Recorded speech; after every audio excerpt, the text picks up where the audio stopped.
সবাইকে সুস্বাগতম। আমাদের 40টি ক্লাসের আজকের ক্লাস সংখ্যা দ্বিতীয়।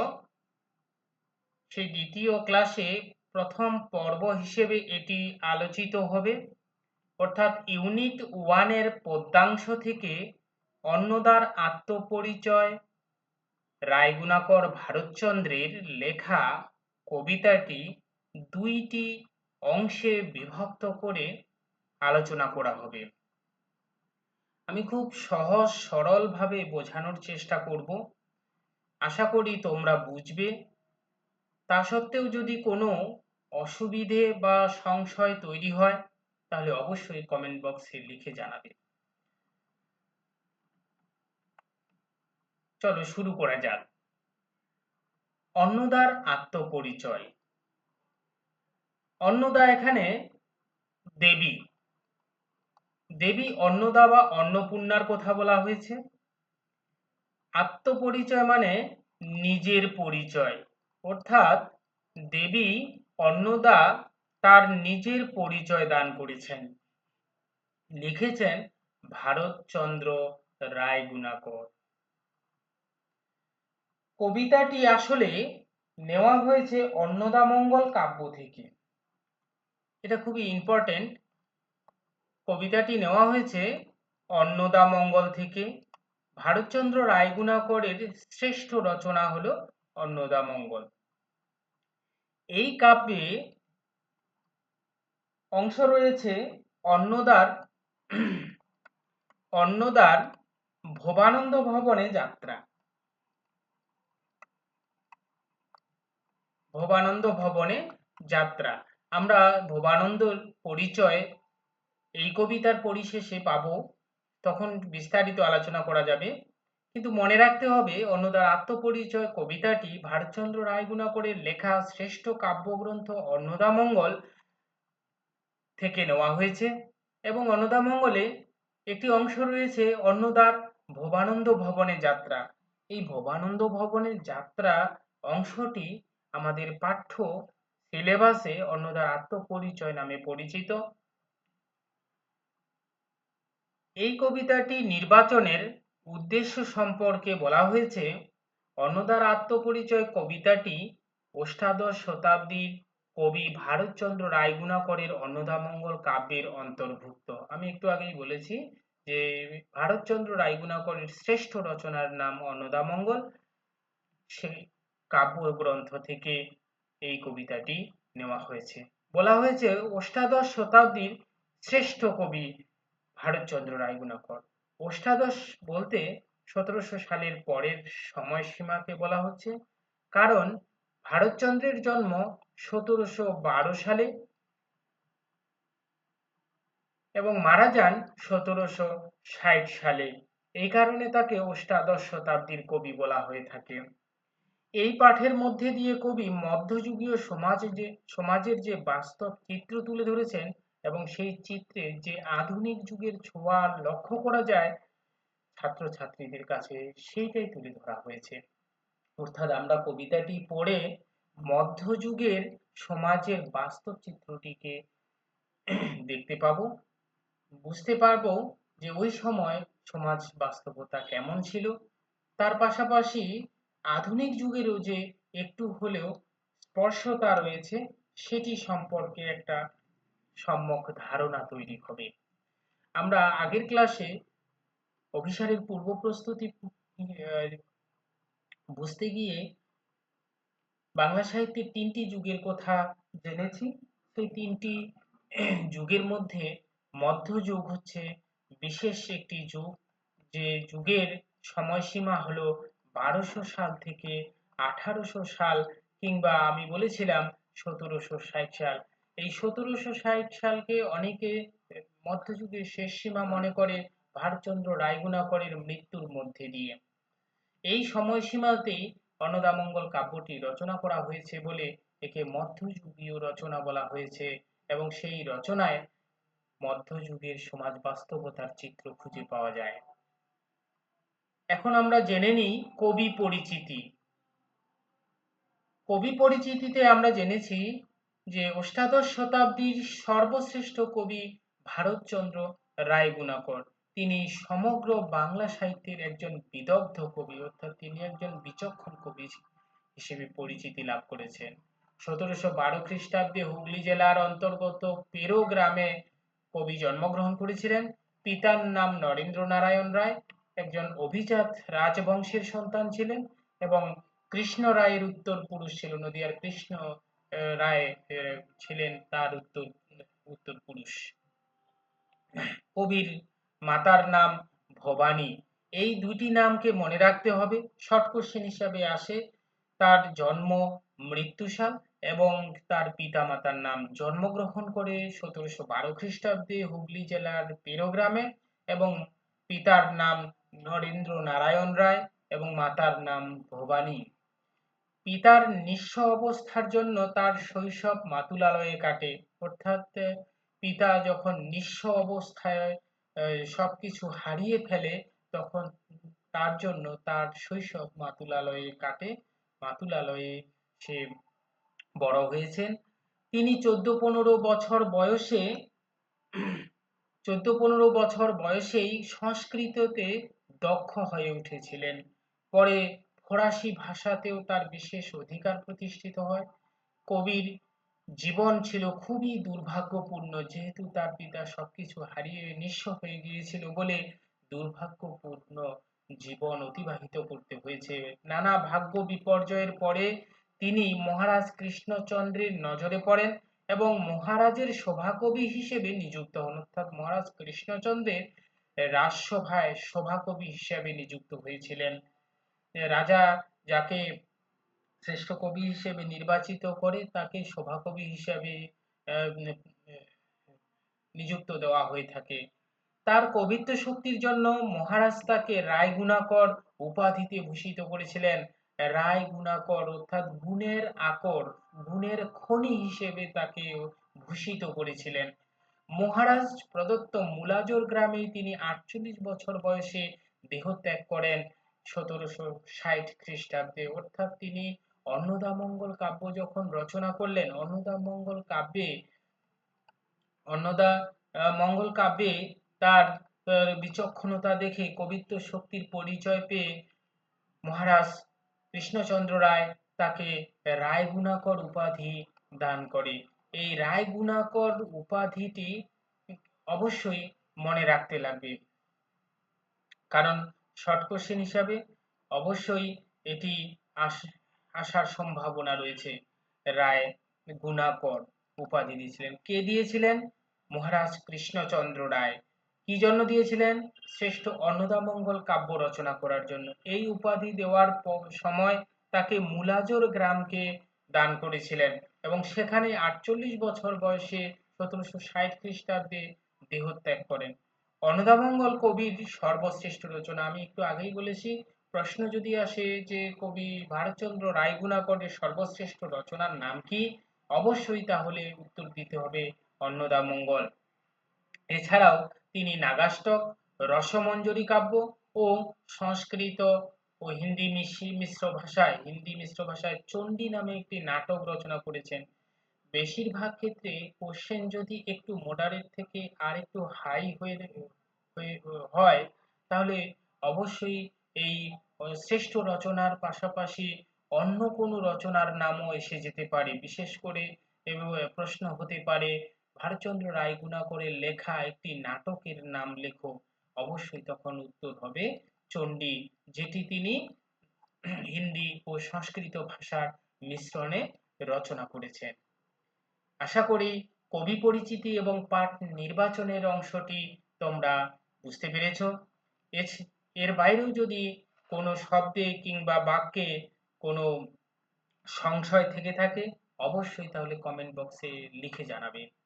আমরা এখন মূল পাঠ নিয়ে আলোচনা করি। আমি শুরুতেই বলেছি অন্নদার আত্মপরিচয় কবিতাটি আমরা দুটি অংশে বিভক্ত করে আলোচনা করব। আজকে তার বিশেষ যে পরিচয় অংশ সেই অংশটিকে আলোচনা করা হবে। পরবর্তী ভিডিওতে বাকি অংশটুকু বিস্তারিত আলোচনা করা হবে। অবশ্যই তোমরা আমার আলোচনায় থাকবে এবং ভিডিওটি দেখবে। এই অংশটি আলোচনার পূর্বে আমি এই কবিতার একটি সারাংশ বলে দিতে চাই, যাতে তোমাদের একটা ধারণা হয় কবিতায় আসলে কি বলতে চেয়েছে। অনেকে মনে করে কবিতাটি খুবই কঠিন। কবিতাটি কঠিন তেমন নয়। কবিতাতে আসলে দ্ব্যর্থবোধক শব্দ ব্যবহার করা হয়েছে, অর্থাৎ দ্ব্যর্থবোধকতা ব্যবহার করা হয়েছে। দ্ব্যর্থবোধক মানে হচ্ছে দুইটা অর্থ ব্যবহার করা হয়েছে। দুইটা অর্থ ব্যবহার করা হয়েছে বলেই অনেকে ধরতে না পেরে অনেকটা হিমশিম খেয়ে যায়। এই যে দুইটা অর্থ ব্যবহার করেছে, আমরা এই দুইটা অর্থকে একই সঙ্গে জেনে যাব, একই সঙ্গে আমি আলোচনা করে দেব। আশা করি তোমাদের খুবই সহজ সরল মনে হবে। আমরা প্রথমে তার সারাংশটি জেনে নিই। আমি খুব সহজভাবে ধীরে ধীরে বলছি, সেরকম হলে এই অংশটি তোমরা লিখে নিতে পারবে। আমি পাশাপাশি ডেসক্রিপশন বক্সে দেওয়া লিঙ্কে নোটসে এই অংশটিকে দিয়েও দিব, তোমরা সেখান থেকেও সেটি সংগ্রহ করতে পারবে। এখানে ছদ্মবেশী দেবী অন্নদা গাঙ্গিনী নদীর তীরে উপস্থিত হয়। নদী পার হওয়ার জন্য পাটনিকে ডাকেন। পাটনি নারীর কণ্ঠস্বর শুনে দ্রুত নৌকা নিয়ে আসে, কিন্তু সঠিক পরিচয় না পেয়ে একাকিনী কুলবধূকে সে পার করে দিতে চায় না, মানে পিছনে যাতে বিপদে না পড়ে। বাধ্য হয়ে ছদ্মবেশিনী দেবী অন্নদা বিশেষণে এবং সবিশেষে তার নিজের পরিচয় দেয়। পরিচয় দিতে গিয়ে এই দুইটা অর্থ ব্যবহার করেছে। পাটুনি কিন্তু প্রথম অর্থটিকে বুঝেছে, অর্থাৎ সহজ অর্থটিকে বুঝেছে। তার যে তাৎপর্যগত প্রকৃত একটি অর্থ রয়েছে সেটি প্রাথমিকভাবে সে বুঝতে পারেনি। আমি প্রথমে তার প্রকৃত পরিচয়টি, তার বাহ্যিক পরিচয়টি বলে তারপরে প্রকৃত পরিচয়টি তোমাদেরকে জানাবো। দেবী অন্নদার পিতা মুখোপাধ্যায় বংশের, স্বামী বন্দ্যোপাধ্যায় বংশের কুলীন। পিতামহ তার নাম দিয়েছেন অন্নপূর্ণা। তার স্বামীতে অনেক বিয়ে করায় তার প্রতি বিরূপ হয়েছে। তার স্বামী অত্যন্ত বৃদ্ধ এবং নেশা ভান খেতেই দক্ষ। তার স্বামী গুণহীন, সবসময় তার সঙ্গে ঝগড়া করে। গঙ্গা নামে একজন সতীন আছে, তাকেই সে ভালোবাসে, শিরোমণি করে রাখে। ঘরে ঘরে ঘুরে বেড়ানো এমন স্বামীর সঙ্গে তার পিতা তাকে বিয়ে দিয়েছে। এই জন্য অভিমান করে তার ভাই সমুদ্রে ঝাঁপ দিয়েছে। এখন যে তাকে ভালোবাসে সেই তার ঘরে যায়, অর্থাৎ দেবী অন্নপূর্ণা তার ঘরে যায়। সহজ সরল পাটনি এই পরিচয় পেয়ে তাকে নৌকায় উঠে আসতে বলে। কিন্তু আসলে এই সহজ সরল অর্থটার পাশাপাশি যে সহজ সরল অর্থটার পাশাপাশি যে একটি প্রকৃত অর্থ বলেছে, সেই প্রকৃত অর্থটি পাটুনি বুঝে উঠতে পারেনি। প্রকৃত অর্থে তার পরিচয় দিতে গিয়ে দেবী অন্নপূর্ণা বলেছে যে পর্বত শ্রেষ্ঠ হিমালয় তার পিতা, স্বামীর সকল কাছে বন্দনীয়। দেবাদিদেব ব্রহ্মা তার নাম দিয়েছে অন্নপূর্ণা। সকলের প্রভু বামদেব তার স্বামী। অনন্তকাল থেকে মুক্তি লাভের জন্য তিনি সিদ্ধ পুরুষ। পৃথিবী সম্বন্ধে কোথায় সে যেন নীলকণ্ঠ হয়ে গেছে, সেই শিব অন্নপূর্ণা বা দেবী অন্নদার সঙ্গে সব সময় আলোচনা করে, সব সময়ে থাকে। গঙ্গা নামে একটি স্রোতস্বিনী সে মাথায় ধারণ করে রেখেছে। পাথরের মতো কঠিন পিতা তার, সেই হিমালয় এই স্বামীর সঙ্গে তার পরিচয় দিয়ে বিয়ে দিয়েছে। আর হিমালয়ের অংশ মৈনাক ইন্দ্রের ভয়ে সমুদ্রে ঝাঁপ দিয়েছে বা সমুদ্রে ডুবে গিয়েছে। দেবী তাকে ভাই বলে সম্বোধন করেছে। এখন যে তাকে ভালোবাসে বা ভালোভাবে আরাধনা করে, সে অর্থাৎ দেবী অন্নপূর্ণা তার ঘরেই যায়। সে সবকিছু শুনে পাটুনি তাকে নৌকায় উঠে আসতে বলে এবং তার পায়ের স্পর্শে দেখা যায় কাঠের সেতু অষ্টাপদে বা সোনায় পরিণত হয়ে যায়। তা দেখে ঈশ্বরী পাটনি ভয় পেয়ে যায়। তখন বলে, হে তো মেয়ে, মেয়ে নয়, দেবতা নিশ্চয়। এইভাবে তাকে পার করে দিয়ে শেষে প্রকৃত পরিচয় পায় এবং পাটুনি তার কাছে সন্তানের দুধ ভাতের বর প্রার্থনা করে এবং দেবী অন্নপূর্ণাও চলে যায়। এইভাবে কবিতাটি শেষ হয়। এই কবিতায় দেখা গেল যে দুটি অর্থে কবি অন্নদার মুখ দিয়ে অন্নদার পরিচয় প্রদান করেছে। আমরা লাইন ধরে ধরে এখন এই পরিচয়টুকু জানব। চলো, আমার সঙ্গে সঙ্গে তোমরাও লাইনগুলো উচ্চারণ করবে, তাহলে সহজ হবে। অন্নপূর্ণা উত্তরিলা গাঙ্গিনীর তীরে, পার কর বলিয়া ডাকিলা পাটুনিরে। দেখো, একদম সহজ সরল ভাবে বলেছে যে অন্নপূর্ণা, দেবী অন্নপূর্ণা বা অন্নদা, তিনি উত্তরিলা গাঙ্গিনীর তীরে, গাঙ্গিনী নদীর তীরে সে উত্তরিলা আসলো। এই গাঙ্গিনী নদীর তীরে অন্নদা আসলেন। অন্নদা এসে পার করো বলে ডাকিলা পাটুনিরে, পার করে বলে পাটনিকে ডাক দিলেন। কাকে ডাক দিলেন? পাটুনিকে ডাক দিলেন। পাটুনি হলেন কে? খেয়া ঘাটের মাঝি, তাকে ডাক দিলেন। তাহলে দেবী অন্নপূর্ণা গাঙ্গিনী নদীর তীরে এলেন এবং পার করো বলে পাটুনিকে ডাক দিলেন। পাটুনি হলেন খেয়া ঘাটের মাঝি। সেই ঘাটে খেয়া দেয় ঈশ্বরী পাটুনি, তোড়ায় আনিল নৌকা বামাশ্বর শুনি। সেই ঘাটে, যে ঘাটে অন্নদা উপস্থিত হয়েছে, সেই ঘাটে পারাপার করে ঈশ্বরী পাটুনি। কি নাম? ঈশ্বরী পাটুনি। সে কি করে? পারাপার করে। তোড়ায় আনিল নৌকা বামাশ্বর শুনি। বামাশ্বর মানে হচ্ছে নারী কণ্ঠস্বর। নারী কণ্ঠস্বর শুনে তোড়ায় অর্থাৎ তাড়াতাড়ি, দ্রুত কি করেছে? দ্রুত নৌকা নিয়ে এসেছে। ঈশ্বরীরে জিজ্ঞাসিল ঈশ্বরী পাটুনি, একা দেখি কুলবধূ কে বট আপনি। ঈশ্বরীরে জিজ্ঞাসিল, ঈশ্বরীরে এখানে প্রথম ঈশ্বরী হলো অন্নদা, দেবী অন্নদা। এই দেবী অন্নদাকে জিজ্ঞাসা করলেন ঈশ্বরী পাটুনি অর্থাৎ মাঝি দেবী অন্নপূর্ণাকে জিজ্ঞাসা করলেন যে কে কুলবধূ। একা দেখছে, সে কুলবধূকে একাই এখানে দেখছে।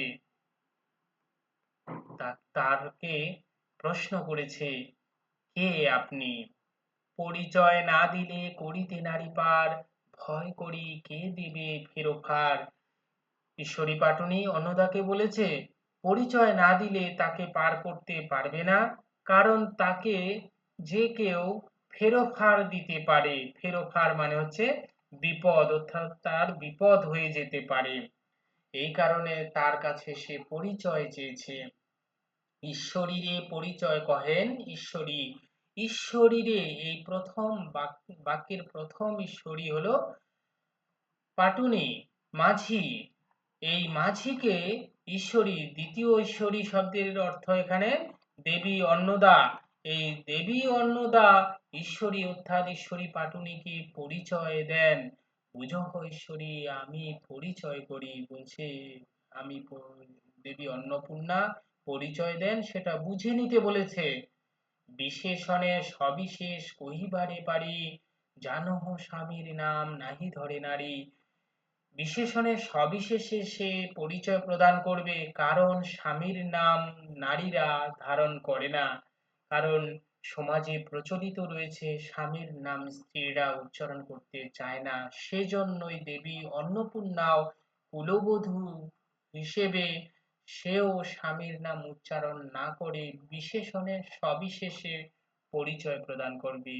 বিশেষণে বলতে দোষ, গুণ, অবস্থা পরিমাপের মাধ্যমে সে পরিচয় প্রদান করবে।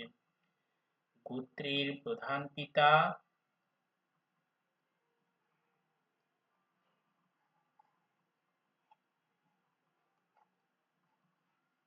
গোত্রের প্রধান পিতা মুখ বংশজাত পরম কুলীন স্বামী বন্দ বংশ খ্যাত।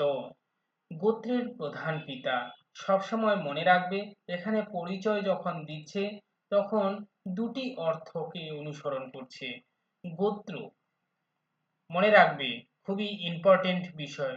গোত্র বলতে এখানে প্রথম অংশ কুল বা বংশকে বলা হয়ে থাকে, আবার প্রকৃত অর্থে গোত্র বলতে এখানে পর্বতকে বলা হয়েছে। দুটি অর্থই আমরা একই সঙ্গে জেনে যাব, একই সঙ্গে আলোচনা করে যাব। গোত্রের প্রধান পিতা মুখ বংশজাত। মুখ বংশজাত, মুখ বংশ বলতে প্রথম অর্থ মুখোপাধ্যায়, মুখোপাধ্যায়। দ্বিতীয় অংশ হলো প্রধান, প্রধান বংশ, প্রধান বংশ বা প্রধান বংশীর। তাহলে আমরা প্রথম লাইনটিতে অর্থ পেলাম, গোত্রের প্রধান পিতা মুখ বংশজাত। গোত্রের প্রধান পিতা মুখ বংশজাত, একদম সরল অর্থটি হলো অন্নদার পিতা কুলীন শ্রেষ্ঠ মুখোপাধ্যায় বংশের। অন্নদার পিতা কুলীন শ্রেষ্ঠ মুখোপাধ্যায় বংশের। গোত্র মানে প্রথমে পেয়েছিলাম আমরা বংশ, কিন্তু তার প্রকৃত পরিচয়টি হলো পর্বত শ্রেষ্ঠ। হ্যাঁ, পর্বত শ্রেষ্ঠ হিমালয় তার পিতা। পর্বত শ্রেষ্ঠ, এই যে প্রধান বংশ মানে শ্রেষ্ঠ অর্থে ব্যবহার হয়েছে, তাহলে পর্বত শ্রেষ্ঠ হিমালয় তার পিতা। পর্বত শ্রেষ্ঠ সাধারণত হিমালয়ই হয়ে থাকে, পর্বত শ্রেষ্ঠ হিমালয় তার পিতা। খুব সহজভাবে মনে রাখার চেষ্টা করবে।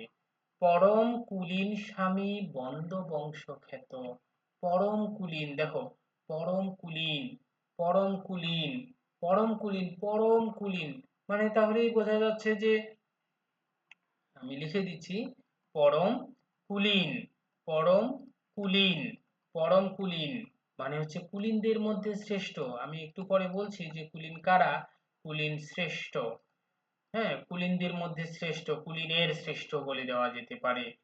আবার অন্যদিকে পরম কুলীন বলতে এখানে আমরা বলতে পারি যে শ্রেষ্ঠ, শ্রেষ্ঠ অর্থে, যার থেকে যার তুলনা হয় না।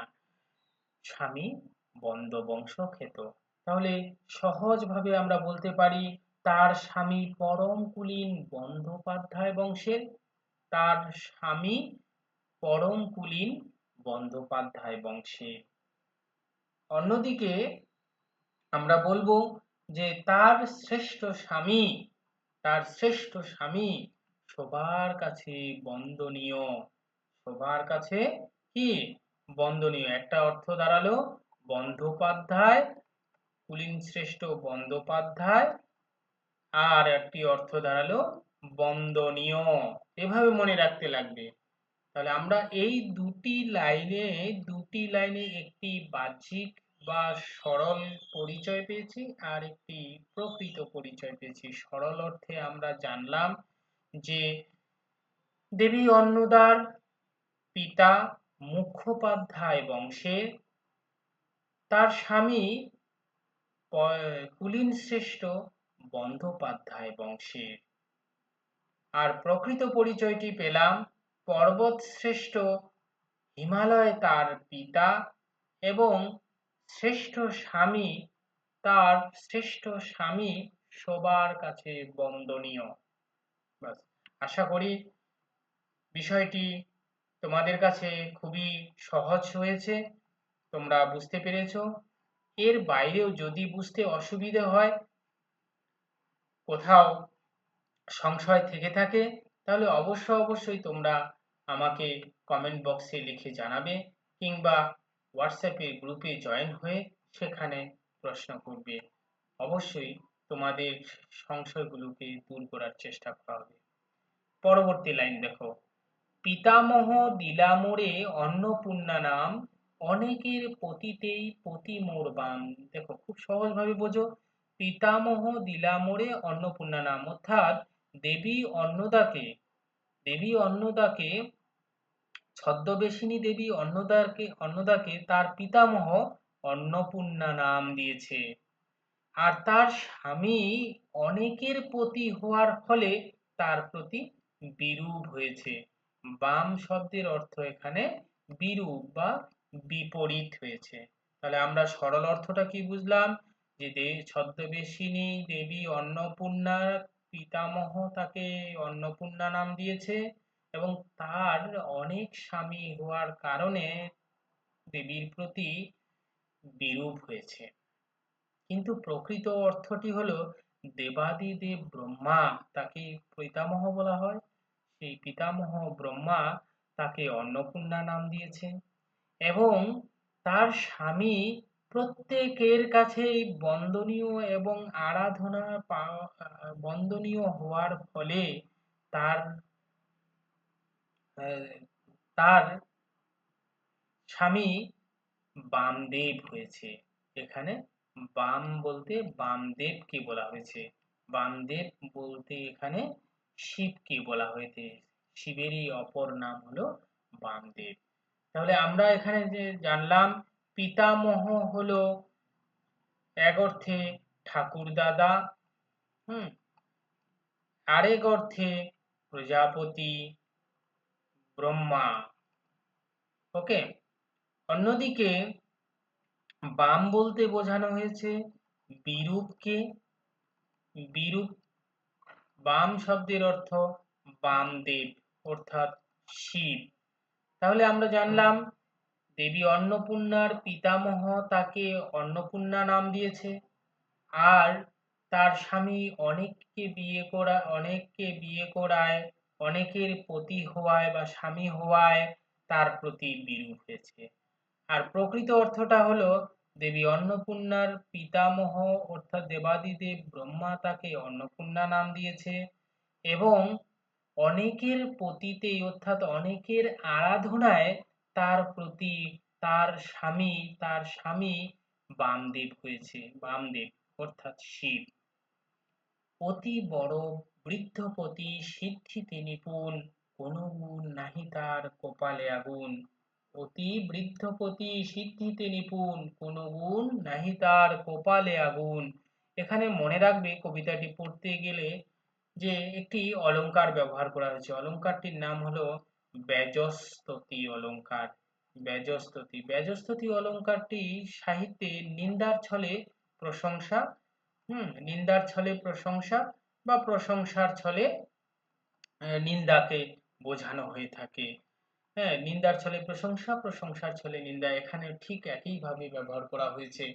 তাহলে আমরা সহজ সরল অর্থটি যদি দেখি, পাবো অতি বড় বৃদ্ধপতি সিদ্ধিতে নিপুণ, দেবী অন্নপূর্ণার স্বামী বৃদ্ধ এবং সিদ্ধিতে নিপুণ অর্থাৎ নেশা ভান খেতে দক্ষ, তার কোনো ধরনের গুণ নেই, শুধু কপালে আগুন থাকে, অর্থাৎ সবসময় রেগে থাকে। কিন্তু প্রকৃত অর্থটি হলো যে অনেক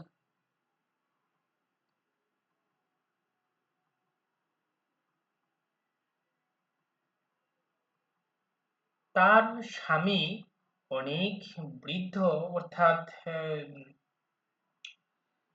তার স্বামীটি বৃদ্ধ হলেও সবার কাছে বন্দনীয় হয়ে থাকে, এবং মোক্ষ ও মুক্তি লাভের যে যোগ সাধনা, সেই যোগ সাধনায় সে দক্ষ। মনে রাখতে হবে, অতি বড় বৃদ্ধপতি অর্থাৎ অনেক দক্ষ, যে এই পৃথিবীর মোক্ষ মুক্তি লাভের যোগ সাধনায় দক্ষ হয়েছে, তার সমস্ত রকমের গুণ রয়েছে, তার সমস্ত রকমের গুণ রয়েছে। আমি একটু আগে বলেছি যে নিন্দার ছলে প্রশংসা, প্রশংসার ছলে নিন্দা বলে, এখানে নিন্দার ছলে প্রশংসা করা হয়েছে, যে কোনো গুণ নাই তার, তার সব রকমের গুণ রয়েছে। কপালে তার আগুন ঝরে, অর্থাৎ শিবের তৃতীয় নেত্র থেকে আগুন ঝরে। আরো সহজভাবে তাহলে আমরা যদি বলতে চাই তাহলে বলতে হবে সরল অর্থে,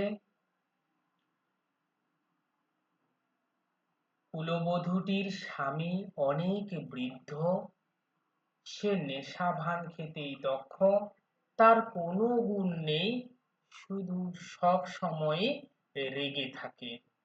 আর প্রকৃত অর্থটা হলো যে সবার বন্দনীয় শিব হলো তার পতি বা স্বামী, সে মোক্ষ বা মুক্তি লাভের যোগ সাধনায় দক্ষ, তার সব রকমের গুণ আছে এবং কপালের তৃতীয় নেত্র থেকে আগুন ঝরে। বেশ, পরের লাইনে যাও। কু কোথায় পঞ্চমুখ কণ্ঠ ভরা বিষ, কেবল আমার সঙ্গে দ্বন্দ্ব অহর্নিশ। কুকথা পঞ্চমুখ কণ্ঠ ভরা বিষ, কেবল আমার সঙ্গে দ্বন্দ্ব অহর্নিশ। এই যে কথাগুলো বলেছে, এখানেও ঠিক একইভাবে দুইটি অর্থ রয়েছে, দ্ব্যর্থবোধকতাই ব্যবহার করা হয়েছে। বলেছে কুকথা, কুকথা খারাপ কোথায়, খারাপ কোথায়, কু মানে খারাপ, খারাপ কোথায়, পঞ্চমুখ সব সময় বলতে থাকে বাচাল ভাবে, তার কণ্ঠ যেন বিষে ভরা, তার কণ্ঠ যেন বিষে ভরা, সব সময় তার সঙ্গে ঝগড়া করে, মানে দিন রাত তার সঙ্গে ঝগড়া করে। এটি সহজ অর্থ। প্রকৃত অর্থটা হলো কু, কু মানে পৃথিবী, কু মানে আরেকটি অর্থ হলো পৃথিবী। তাহলে পৃথিবীর কোথায়, কু মানে পৃথিবী, পৃথিবীর কোথায় সেই পঞ্চমুখ অর্থাৎ পঞ্চানন, পঞ্চানন মানে শিব, তার স্বামী পঞ্চমুখ অর্থাৎ পঞ্চানন শিব। এই শিবে সে কণ্ঠে বিষ ধারণ করেছে। পৌরাণিক মতে অমৃত যখন গরলে পরিণত হয়েছে তখন সে ধারণ করে নীলকণ্ঠ হয়ে গিয়েছে, তার কণ্ঠ বিষে পরিপূর্ণ হয়েছে, সে পরিপূর্ণ হয়ে সে নীলকণ্ঠ হয়েছে। তাই দেবী অন্নপূর্ণার সঙ্গে, দেবী অন্নপূর্ণার সঙ্গে সব সময়ে থাকে। এখানে দ্বন্দ্ব শব্দের অর্থ হলো এক অর্থে ঝগড়া, এক অর্থে ঝগড়া, আরেকটি অর্থে মিলন। আমরা হয়তো সমাস পড়তে গিয়ে জেনেছি দ্বন্দ্ব শব্দের অর্থ মিলন, একটি সমাসের শ্রেণী রয়েছে, সেই অর্থে ব্যবহার হয়েছে। তাহলে আমরা সহজ অর্থে জানলাম যে কু অর্থাৎ খারাপ কোথায়, কুলবধূর স্বামীটি পঞ্চমুখ, তাহার কণ্ঠ যেন বিষে পরিপূর্ণ, সব সময় এই কুলবধূটির সঙ্গে শুধু ঝগড়া করে। কিন্তু প্রকৃত অর্থে আমরা জেনেছি কু অর্থাৎ পৃথিবী সম্বন্ধে সম্বন্ধীয় যে কথা, সেই কথায় পঞ্চমুখ, পঞ্চমুখ তার স্বামী অর্থাৎ পঞ্চানন শিব কণ্ঠে বিষ ধারণ করে নীলকণ্ঠ হয়েছেন, তাই দেবীর সঙ্গে সব সময়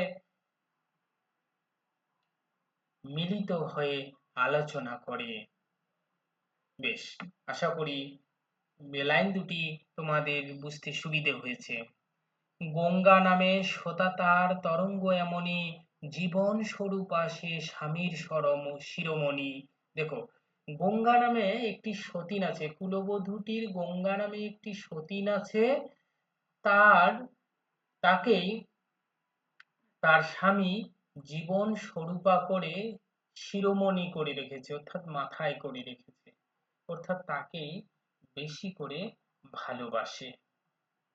অর্থাৎ আরো সহজভাবে যদি বলা যায়, বলতে হবে কুলবধূটির গঙ্গা নামে একটা সতীন আছে, সেই তার স্বামীর জীবন স্বরূপ, তাকে সে মাথায় করে রাখে। কিন্তু এর প্রকৃত অর্থটা যদি আমরা আহ, জানি, তাহলে তোমরা অবাক হয়ে যাবে। এখানে বলতে চেয়েছে গঙ্গা নামে এক স্রোতস্বিনীর তরঙ্গ আছে, হ্যাঁ, সেই তরঙ্গ অর্থাৎ গঙ্গা তরঙ্গিনী নদীটিকে তার স্বামী শিব মাথায় করে রেখেছে। তোমরা হয়তো এখানে পৌরাণিক কাহিনীটি জানবে যে রাজা ভগীরথের সাধনায় মুগ্ধ হয়ে গঙ্গা যখন মর্তভূমিতে নেমে এসেছে, তখন মর্তের ধ্বংসাত্মক পরিবেশকে আটকানোর জন্য শিব এই গঙ্গাকে মাথায় ধারণ করে রেখেছে। এটি তোমাদের জানা রয়েছে। এই পৌরাণিক অংশটি এখানে তুলে ধরা হয়েছে। তাহলে সহজ অর্থে আমরা জেনেছি কুলবধূটির গঙ্গা নামে একটি সতীন আছে, সেই তার সেই তার স্বামীর জীবন স্বরূপ এবং তাকে সে সব সময় মাথায় করে রাখে। আর প্রকৃত অর্থে বলেছে গঙ্গা নামে এক স্রোতস্বিনী রয়েছে, তার তরঙ্গ এমন যে তার স্বামী শিব তাকে মাথায় করে রেখেছে। বেশ, তারপরের লাইন দেখো, ভূত নাচাইয়া পতি ফেরে ঘরে ঘরে, না মরে পাষাণ বাপ দিলা হেন বরে। খুবই ইন্টারেস্টিং লাইন এই দুটিকে অবশ্যই তোমাদের জানতে হবে। এই লাইনগুলোই সাধারণত প্রশ্নে আসে 2 মার্ক করে। বলেছে ভূত নাচাইয়া পতি ফেরে ঘরে ঘরে, না মরে পাষাণ বাপ দিলা হেন বরে। দেখো, সহজভাবে ছদ্মবেশিনী দেবী অন্নপূর্ণা, হ্যাঁ, এখানে বাহ্যিক অর্থে বা সরল অর্থে বলেছে যে মানুষের বাড়ি ঘুরে ঘুরে বেড়ানো এমন এক স্বামী, পতি মানে স্বামী, হ্যাঁ, স্বামীর সঙ্গে তাকে বিয়ে দিয়েছে। তাই কুলবধূটি তার পিতাকে পাষাণ বা নিষ্ঠুর বলেছে, তার মৃত্যু কামনা করেছে। বলেছে না মরে, তার মৃত্যু কামনা করেছে, মৃত্যু কামনা করে বলেছে এই ধরনের স্বামীর সঙ্গে তাকে বিয়ে দিয়েছে। কিন্তু প্রকৃত অর্থে বলেছে যে ভূত, ভূত অর্থাৎ ভূতনাথ, ভূতনাথ, ভূত অর্থাৎ ভূতনাথ, ভূতনাথকে শিব, শিবকে বোঝানো হয়েছে। এই ভূতনাথ পঞ্চভূতে বিরাজ করে। পঞ্চভূত বলতে বোঝানো হচ্ছে ক্ষিতি, অপ, তেজ, মরুত, বোম অর্থাৎ পৃথিবীর সমস্ত জায়গাতেই এই ভূতনাথ বিরাজমান, সব জায়গাতেই ঘুরে বেড়ান। এই কারণেই এই লাইনটি ব্যবহার করেছে যে ভূত নাচাইয়া পতি ফেরে ঘরে ঘরে, অর্থাৎ ভূতনাথ পঞ্চভূতে বিরাজ করেন, সেই ভূতনাথ হলো তার স্বামী, সেই ভূতনাথ হলো তার স্বামী। আর সেই ভূতনাথের সঙ্গে না মরে, যিনি অমর, পাষাণ, পাষাণ মানে পাথররূপী হিমালয়, পাথররূপী কঠিন হিমালয়, সেই পাথররূপী কঠিন হিমালয় দেবী অন্নপূর্ণাকে এই ধরনের স্বামীর সঙ্গে বা স্বামী শিবের সঙ্গে বিয়ে দিয়েছে। কত ইন্টারেস্টিং না? খুব সহজেই বোঝা যাচ্ছে। আবার বলছি লাইনটি, তোমরা আবার শুনে নাও, আশা করি ভুল হবে না। সহজ অর্থে, সহজ অর্থে কুলবধূটির পিতা, হ্যাঁ, কুলবধূটির স্বামী মানুষের বাড়ি ঘুরে ঘুরে বেড়ায়, এই জন্যে কুলবধূটি তার পিতাকে পাষাণ বা নিষ্ঠুর বলেছে, তার মৃত্যু পর্যন্ত কামনা করেছে, তার মৃত্যু পর্যন্ত কামনা করেছে। অন্যদিকে প্রকৃত পরিচয়ে বলেছে তার স্বামী হলো ভূতনাথ, এই পঞ্চভূতে বিরাজ করে, অর্থাৎ পৃথিবীর সমস্ত জায়গায় সে বিরাজ করে, পঞ্চভূত সমস্ত জায়গায় বিরাজ করে। সেই ভূতনাথের সঙ্গে অমর, সেই ভূতনাথের সঙ্গে অমর পাথররূপী বাপ হিমালয় তাকে বিয়ে দিয়েছে। আশা করি ক্লিয়ার হয়েছে বিষয়টি। অভিমানে সমুদ্রেতে ঝাঁপ দিলা ভাই, যে মোরে আপনা ভাবে তার ঘরেই যায়। অভিমানে অভিমানে সমুদ্রে ঝাঁপ দিলা ভাই, যে মোরে আপনা ভাবে তার ঘরে যায়। একদম সহজ ভাবে বুঝিয়ে দিয়েছে যে কুলবধূটির পতি স্বামী বৃদ্ধ, কুলীন, নেশাখোর। এই রকম স্বামীর সঙ্গে তার পিতা বিয়ে দিয়েছে। এর ফলে তার ভাই অভিমান করেছে এবং সমুদ্রে ঝাঁপ দিয়ে মারা গেছে। কিন্তু প্রকৃত অর্থে বলতে চেয়েছে মেনকার পুত্র মৈনাককে এখানে ভাই বলে সম্বোধন করেছে। মেনকার পুত্র, মনে রাখবে, মেনকার পুত্র মৈনাক, এটা এক কথায় বলা হয়ে থাকে। মেনকার পুত্র মৈনাক, এই মেনকার পুত্র মৈনাক হওয়ার কারণে তাকে ভাই বলে সম্বোধন করেছে। আর আমরা পৌরাণিক কাহিনী মতে জানি যে প্রত্যেকটি পর্বতেরই পাখা ছিল। যদিও শুনতে খারাপ লাগছে, এটি পৌরাণিক কাহিনী মতে সত্য যে পর্বতের পাখা রয়েছিল এক সময়, এক স্থান থেকে অন্য স্থানে সহজে স্থানান্তর হতে পারত। এর ফলে অনেক জায়গায় অসুবিধা হতো। এই অসুবিধা দূর করার জন্য দেবরাজ ইন্দ্র ক্রুদ্ধ হয়ে তাদের পাখাগুলোকে কেটে দেওয়ার সিদ্ধান্ত নেয়। মৈনাক সমুদ্রে গিয়ে লুকিয়ে পড়ে।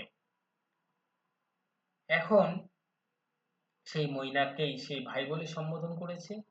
সমুদ্রে লুকিয়ে পড়েছে বলেই সে এখানে সমুদ্রেতে ঝাঁপ দেওয়ার কথা বলেছে। আর বলেছে যে এখন তাকে ভালোবাসে তার ঘরেই সে চলে যায়।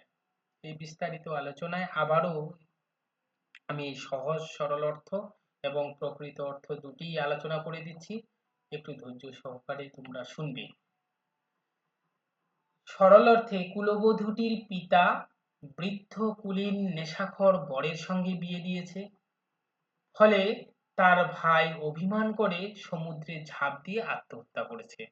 এখন যে তাকে ভালোবাসে তার ঘরেই সে চলে যায়। এটি সহজ সরল অর্থ।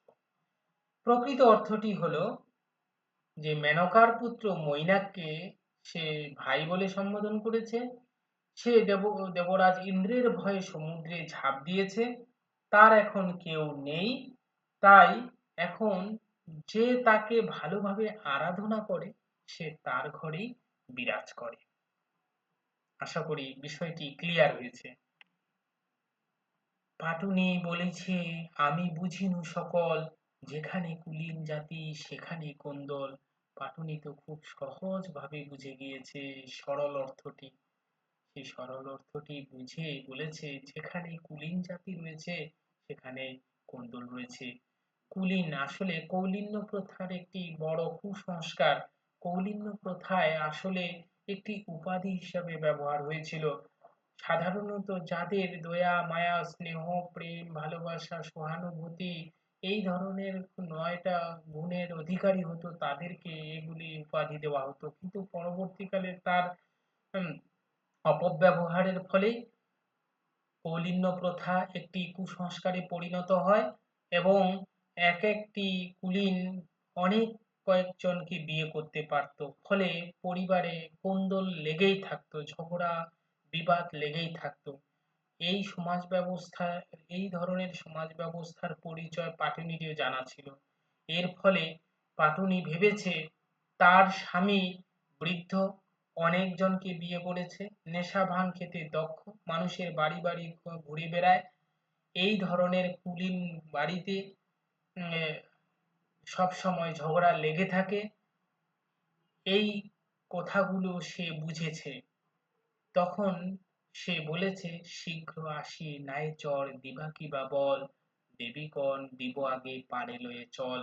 তখন দেবী অন্নপূর্ণাকে বা ছদ্মবেশিনী দেবী অন্নপূর্ণাকে ঈশ্বরী পাটুনি বা মাঝি নৌকায় উঠে আসতে বলে এবং পাড়ে নিয়ে যাবে, কিন্তু সে তাকে কি দেবে সেটা সে জিজ্ঞাসা করে নেয়। তার প্রত্যুত্তরে দেবী বলেছে আগে পাড়ে নিয়ে যেতে হবে। আশা করি প্রত্যেকটি লাইনের সরল অর্থ এবং প্রকৃত অর্থ বুঝতে অসুবিধে হয়নি। এর বাইরেও যদি বুঝতে অসুবিধে হয় অবশ্যই তোমরা আমাকে কমেন্ট বক্সে বিষয়টি জানাবে। আমি এর সারাংশ অংশটি শুরুতেই বলেছি, তবুও আরেকবার খুব সহজ সাদামাটা ভাবে বলে দিচ্ছি। তোমরা সারাংশ হিসাবে এই অংশটিকে অবশ্যই ব্যবহার করতে পারবে, কিংবা শুনে শুনে এই অংশটিকেই তোমরা লিখে রাখতে পারবে। এর মাধ্যমে সরল অর্থ এবং প্রকৃত পরিচয় দুটোই তোমাদের ক্লিয়ার হয়ে যাবে। সম্পূর্ণ কবিতায় ছদ্মবেশিনী দেবী অন্নদা গাঙ্গিনী নদীর তীরে উপস্থিত হয়। নদী পার হওয়ার জন্য পাটুনিকে ডাকেন। পাটনি নারীর কণ্ঠস্বর শুনে দ্রুত নৌকা নিয়ে আসে। সঠিক পরিচয় না পেলে একাকিনী কুলবধূকে সে পার করে কোনো বিপদে পড়তে চায় না। বাধ্য হয়ে ছদ্মবেশিনী দেবী সবিশেষ এবং বিশেষণে নিজের পরিচয় দিয়েছে পাটুনিকে। পরিচয় দিতে গিয়ে ব্যর্থবোধকতা ব্যবহার করেছে, অর্থাৎ দুই ধরনের অর্থ ব্যবহার করে পরিচয় প্রদান করেছে। সহজ সরল অর্থে পরিচয় দিতে গিয়ে বলেছে তার পিতা মুখোপাধ্যায় বংশের, স্বামী বন্দ্যোপাধ্যায় বংশের কুলীন, পিতামহ তার নাম দিয়েছে অন্নপূর্ণা, তার স্বামী অনেক বিয়ে করায় তার প্রতি বিরূপ হয়েছে, তার স্বামী অত্যন্ত বৃদ্ধ এবং নেশা ভান খেতে দক্ষ, তার স্বামী গুণহীন, কোনো গুণ নাই, সব সময় তার সঙ্গে ঝগড়া করে, গঙ্গারামের সতীনকে সে ভালোবাসে, তাকে শিরোমণি করে রাখে, ঘরে ঘরে ঘুরে বেড়ায়। এমন স্বামীর সঙ্গে তার বাপ তাকে বিয়ে দিয়েছে। এই জন্য অভিমান করে তার ভাই সমুদ্রে ঝাঁপ দিয়েছে। এখন যে তাকে ভালোবাসে সে তারই ঘরে যায়। সহজ সরল পাটনি এই পরিচয় পেয়ে সে নৌকায় উঠে আসতে বলেছে। এই হলো সহজ সরল অর্থটি। তোমরা আশা করি খুব সংক্ষেপে এই বিষয়টিকে উপলব্ধি করতে পেরেছ। আমি এখন এর প্রকৃত পরিচয়টিকে বলছি, তোমরা খুব মনোযোগ দিয়ে শোনো। দেবী আত্মপরিচয় দিতে গিয়ে যখন ব্যর্থবোধকতা ব্যবহার করলো, তখন তার আভ্যন্তরীণ অর্থটি হলো প্রকৃত পরিচয়। প্রকৃত পরিচয়টি হলো দেবী অন্নদার বলেছে পর্বতশ্রেষ্ঠ হিমালয় তার পিতা, স্বামী সকলের বন্দনীয় মহাদেব, যাকে এখানে বানদেব বলা হয়েছে,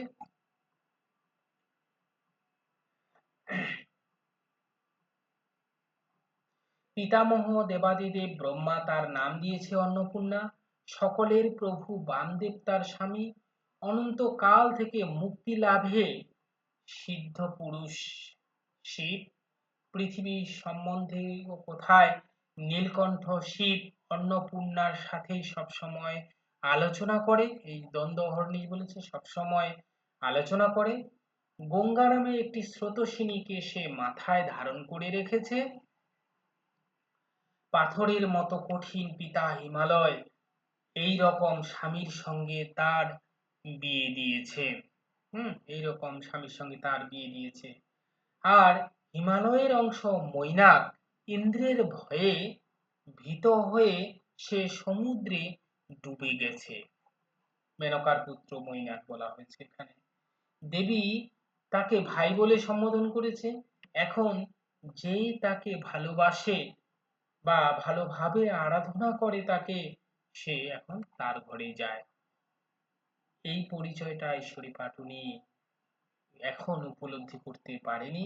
সে কুলবধূ হিসেবে পরিচয় পেয়েছে এবং খুব তাড়াতাড়ি নৌকায় উঠে আসতে বলেছে। জেনে নিতে চেয়েছে যে পাড়ে নিয়ে গেলে তাকে কি দেবে। প্রত্যুত্তরে দেবী তাকে পাড়ে নিয়ে যাওয়ার কথা বলেছে। এই হলো কবিতাটির মূল বিষয়। আমি প্রত্যেকটা লাইন শব্দ ধরে ধরে বিস্তারিত আলোচনা করেছি। আশা করি কোথাও সংশয় থাকার সম্ভাবনা নেই, সম্ভাবনা থাকবে না। এর বাইরেও যদি সম্ভাবনা থাকে, সংশয় তৈরি হয়, অবশ্যই তোমরা কমেন্ট বক্সে আমাকে জানাবে। আমি যথাসাধ্য চেষ্টা করব সেই সমস্যার সংশয় দূর করার। ধন্যবাদ সবাইকে, এবং সম্পূর্ণ প্লেলিস্টকে অনুসরণ করার জন্য অনুরোধ করব। তোমরা চ্যানেলটিকে সাবস্ক্রাইব করে রাখবে। 40টি ভিডিও সেখানে ধীরে ধীরে পেয়ে যাবে, এবং নোটসের জন্য তোমরা অবশ্যই এই ওয়েবসাইট কিংবা ডেসক্রিপশন বক্সে দেওয়া লিঙ্কে ক্লিক করে দেখতে পারো। আর ভালো লেগে থাকলে অবশ্যই লাইক, কমেন্ট, শেয়ার জানাবে। শুধু ভালো লাগা নয়, মন্দ লাগলেও পরামর্শ দেবে। ধন্যবাদ সবাইকে।